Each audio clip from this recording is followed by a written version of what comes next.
Vor etwa 12.000 Jahren verschwand ein Drittel der großen Landtiere dieses Planeten. Nicht über Jahrmillionen. In einem Zeitfenster, das nach geologischen Maßstäben ein Wimpernschlag ist. Das Mammut, der Säbelzahntiger, das Riesenfaultier, das aufgerichtet an Baumkronen reichte, der Höhlenlöwe, größer als jeder Löwe, den du heute in einem Zoo sehen kannst. Und das Bemerkenswerte daran ist nicht, dass sie verschwunden sind, es ist, dass wir bis heute streiten, warum. Diese Debatte läuft seit über 200 Jahren. Sie ist nicht entschieden. Und trotzdem hast du wahrscheinlich schon eine Antwort im Kopf. Entweder war es der Mensch oder es war das Klima. Ich zeige dir heute, warum beide Antworten stimmen und beide falsch sind. Und warum das keine Ausrede ist, sondern der interessanteste Teil. Denn die Frage ist beantwortet. Nur auf jedem Kontinent anders. Fangen wir bei den Tieren an, um die es geht. Denn ihre Nähe ist das eigentlich Verstörende. Wir reden hier nicht von Dinosauriern. Wir reden von Tieren, die noch keine 10.000 Jahre tot sind. Menschen haben sie gesehen. Menschen haben sie gemalt. In der Ukraine hat man ganze Hütten gefunden, gebaut aus Mammutknochen. 4 Bauten, 149 Knochen, zusammengetragen von mindestens 95 Tieren. Schädel und Kiefer an Kreis verlegt als Fundament. Das ist keine Fossiliengeschichte. Das ist Architektur aus einem Tier. Und die Liste ist lang. Das Wollhaar-Mammut mit einem Unterfell so fein, dass es sich wie Kaschmir anfühlte. Und Deckhaaren, die bis zu 1 Meter lang wurden. Das Riesenfaultier Megatherium, bis zu 4 Tonnen schwer, mit Krallen, gegen die ein Grizzly zierlich wirkt. Der Höhlenlöwe, größer als jede Großkatze, die du kennst. Der Riesenhirsch, dessen Geweih 3,5 Meter spannte, breiter als dein Auto lang ist. In Nordamerika, Südamerika, Eurasien und Australien standen diese Tiere und dann standen sie nicht mehr da. Wenn du dir das Ausmaß klar machen willst, es ist, als würden heute Elefant, Nashorn, Giraffe, Nilpferd und Großkatze gleichzeitig aufhören zu existieren. Wir würden das ein Massensterben nennen. Genau das war es. Und die Ursache ist bis heute offen. Die bekannteste Antwort stammt von einem Mann namens Paul Martin. In den 60er Jahren legte er eine Weltkarte vor sich und bemerkte ein Muster, das fast zu sauber war, um Zufall zu sein.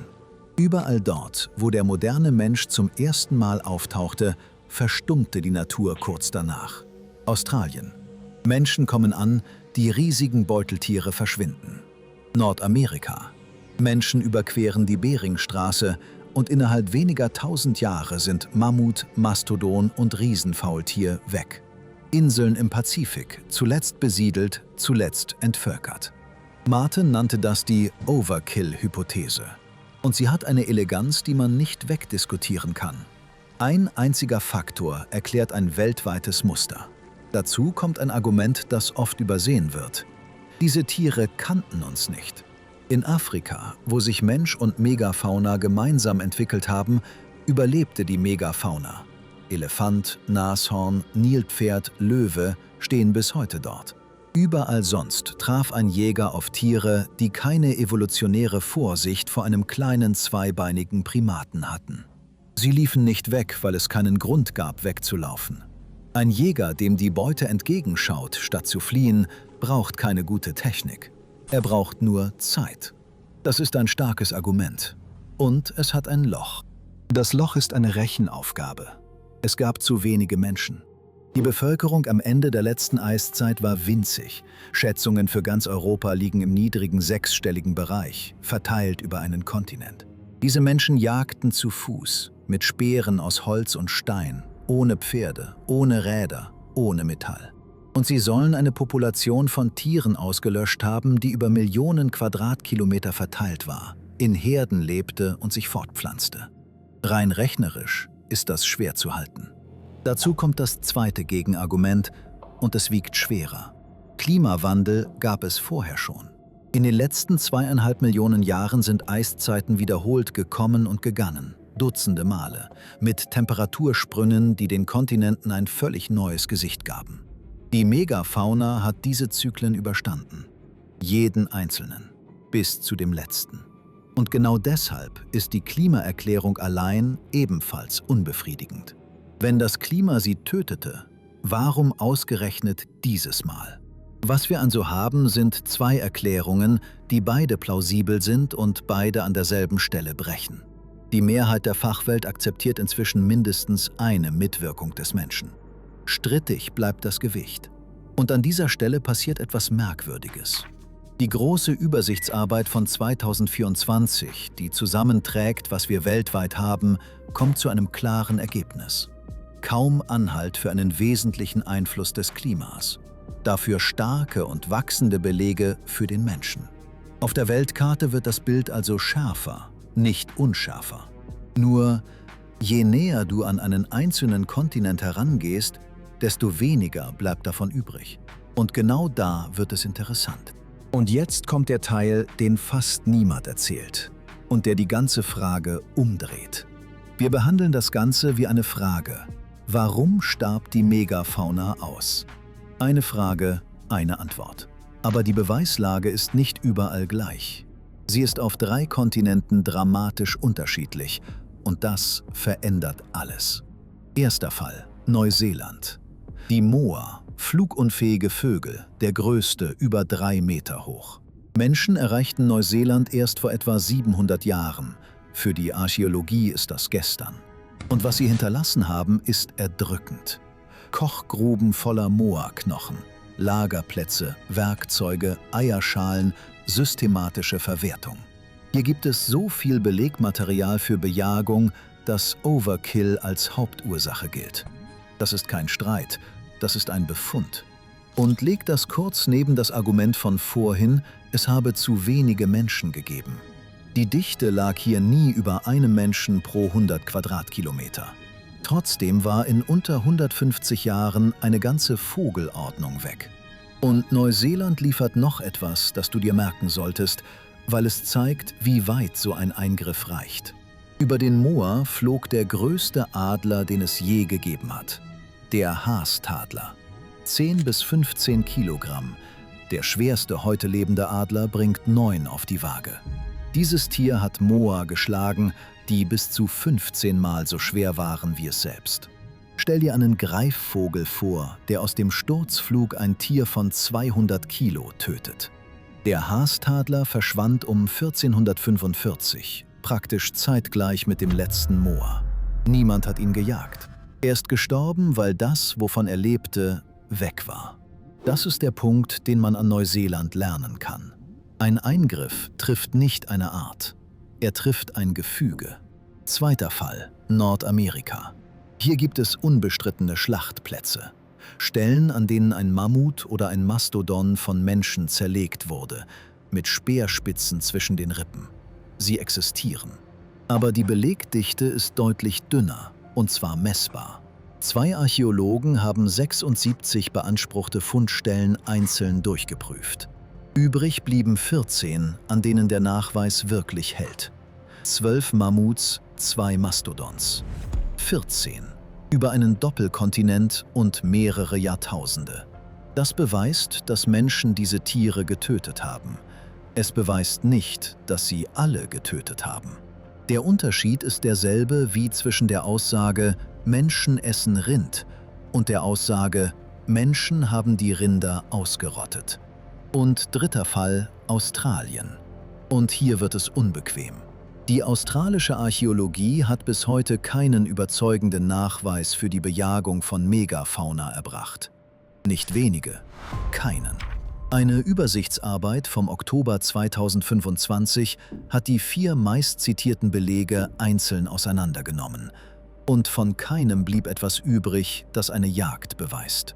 Dabei ist Australien der Kontinent, auf dem das Muster am deutlichsten aussieht. Menschen kommen, die Riesen gehen. Nur fehlt genau das Beweisstück, das aus einer Gleichzeitigkeit eine Ursache macht. Halt kurz inne, was das bedeutet. Und prüf dabei ruhig, welche Antwort du selbst im Kopf hattest, als ich die Frage gestellt habe. Wenn du an den Menschen gedacht hast, dann hast du wahrscheinlich an Nordamerika gedacht, an das Bild vom Speer im Mammut, das in jedem Schulbuch steht. Wenn du an das Klima gedacht hast, dann an schmelzende Gletscher und eine Welt, die zu warm wurde. Beide Bilder sind echt. Beide stammen von einem Kontinent. Der Satz, der Mensch hat die Megafauna ausgerottet, ist keine Aussage über die Welt. Er ist eine Aussage über Neuseeland. Dort stimmt er, und zwar sehr gut. In Nordamerika wird er zu einer wahrscheinlichen Teilursache. In Australien ist er eine Vermutung, die auf einem zeitlichen Zusammentreffen beruht und sonst auf nichts. Wir haben eine Antwort von dem Ort genommen, an dem sie am besten belegt ist, und sie über den Rest der Welt gelegt. Das ist derselbe Denkfehler, den man in der Wissenschaftsgeschichte immer wieder findet. Der klarste Fall wird zur Regel, obwohl er der Ausnahmefall sein könnte, nämlich der einzige, bei dem die Umstände die Beweise überhaupt erhalten haben. Neuseeland ist klein, die Besiedlung ist jung, die Fundstellen sind frisch. Australien ist riesig, die Besiedlung liegt 10-mal weiter zurück und in 40.000 Jahren verschwindet fast alles, was ein Speer hinterlassen könnte. Vielleicht sind die australischen Belege nicht da, weil es sie nie gab. Vielleicht sind sie nicht da, weil 40.000 Jahre lang Zeit war, sie verschwinden zu lassen. Das ist der Unterschied zwischen keinem Beweis und dem Beweis, dass etwas nicht geschah. Und dieser Unterschied wird ständig eingeebnet. Die Frage ist beantwortet. Nur auf jedem Kontinent anders. Und es gibt noch eine Annahme in dieser Geschichte, die nicht hält, nämlich das Datum. Ich habe am Anfang gesagt, vor 12.000 Jahren sei das passiert. Das ist die Zahl, die überall steht, und für den Großteil der Welt stimmt sie auch. Nur eben nicht überall. Nördlich von Sibirien liegt eine Insel im Nordpolarmeer, Wrangel. Sie wurde vom steigenden Meeresspiegel vom Festland abgeschnitten und mit ihr eine kleine Gruppe Wollhaar-Mammuts. Diese Tiere überlebten dort weitere 6.000 Jahre.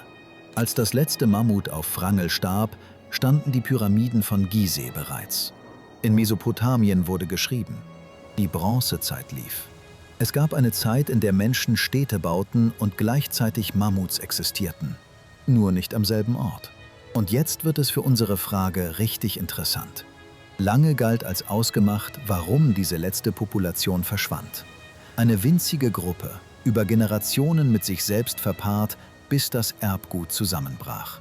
Eine Studie aus 2017 beschrieb genau das und nannte es einen genomischen Kollaps. Eine saubere, befriedigende Erklärung. 2024 kam eine neue Analyse alter DNA und sie hat dieses Bild gekippt. Die Population ging aus höchstens 8 Gründertieren hervor und blieb danach über 6.000 Jahre hinweg stabil, bei etwa 200 bis 300 Tieren. Sie litt unter Inzucht, das stimmt, aber sie hat die schädlichen Mutationen über Jahrtausende hinweg ausgesiebt. Diese Mammuts waren nicht am Verlöschen, sie hielten sich. Und dann brachen sie plötzlich ein. Was sie umgebracht hat, weiß niemand. Diskutiert werden ein eingeschleppter Krankheitserreger, ein Tundrabrand, ein Vulkanausbruch, ein Extremwetter, das die Nahrung vernichtete. Ein einzelnes Ereignis auf einer einzelnen Insel vor 4.000 Jahren. Und das ist bitter, wenn du kurz darüber nachdenkst. Wir haben die am besten untersuchte Mammutpopulation der Welt, mit vollständigen Genomen und einer lückenlosen Zeitreihe. Und wir wissen trotzdem nicht, was sie umgebracht hat. Merk dir, was hier gerade passiert ist. Das war die dritte saubere Erklärung in diesem Video, die bei näherem Hinsehen zerfallen ist. Erst der Mensch, dann das Klima, jetzt die Inzucht. Und während wir das noch klären, ist etwas anderes passiert. Im April 2025 meldete ein amerikanisches Unternehmen die erste De-Extinction der Welt. Die Rückkehr des Schreckenswolfs. 3 Tiere, 2 Rüden, Romulus und Remus, geboren im Oktober 2024, und eine Hündin, Khaleesi, geboren im Januar darauf. Die Bilder gingen um die Welt. Weiße Welpen, ein ausgestorbenes Raubtier, zurückgeholt aus der Eiszeit. Es lohnt sich genau hinzusehen, was tatsächlich gemacht wurde. Man nahm Zellen des Grauwolfs. In diesen Zellen wurden 20 gezielte Veränderungen an 14 Genen vorgenommen. 20 Edits. Das Ergebnis sind Tiere mit hellem Fell, größerem Körper, breiterem Schädel, kräftigeren Schultern und größeren Zähnen. Es sind beeindruckende Tiere. Aber ein Schreckenswolf und ein Grauwolf trennen sich vor einigen Millionen Jahren. Zwischen ihnen liegen nicht 20 Unterschiede, sondern eine Zahl, die niemand genau kennt. Sicher aber in einer ganz anderen Größenordnung. Und jetzt kommt der Punkt, der mich an dieser Geschichte am meisten überzeugt hat. Diese Einordnung stammt nicht von Kritikern. Sie stammt von der Firma selbst. Im Mai 2025 sagte deren Chefwissenschaftlerin öffentlich, es handle sich um graue Wölfe mit 20 Edits. Und der Begriff Schreckenswolf sei eine Umgangssprache, keine wissenschaftliche Bezeichnung. Sie sagte außerdem, es sei unmöglich, einen ausgestorbenen Organismus identisch wiederherzustellen. Der Vorbehalt war also da. Er stand nur nicht in den Schlagzeilen. Und der Wolf ist nur der Vorlauf. Das eigentliche Ziel derselben Firma ist das Mammut. Und der Termin steht. Ende 2028 soll ein Kalb geboren werden. Wie das gehen soll, ist technisch bemerkenswert und begrifflich heikel. Genau wie beim Wolf. Es wird kein Mammut geklont. Es gibt kein intaktes Mammuterbgut. DNA zerfällt, auch im Dauerfrost. Was es gibt, sind Bruchstücke aus inzwischen rund 60 geborgenen Tieren, aus denen sich lesen lässt, welche Gene ein Mammut vom Elefanten unterschieden. Ausgangspunkt ist deshalb der asiatische Elefant, der sich mit dem Mammut zu 99,6% im Erbgut deckt. In diesen Elefanten werden gezielt Mammutmerkmale hineinidiert. Dichtes Fell, mehr Fettgewebe, kälter angepasstes Blut. Ursprünglich waren rund 65 Genziele geplant, inzwischen sind es etwa 85. Und bevor du das für Science Fiction hältst, der Zwischenschritt existiert bereits. Im März 2025 stellte dieselbe Firma Mäuse vor, denen man mammuttypische Fellgene eingesetzt hatte. Wollmäuse. Das klingt nach einem Scherz, ist aber genau das, was seriöse Entwicklung ausmacht. Man testet die Genschalter erst an einem Tier, das schnell Nachwuchs bekommt, bevor man sie in einen Elefanten setzt, der 2 Jahre trägt.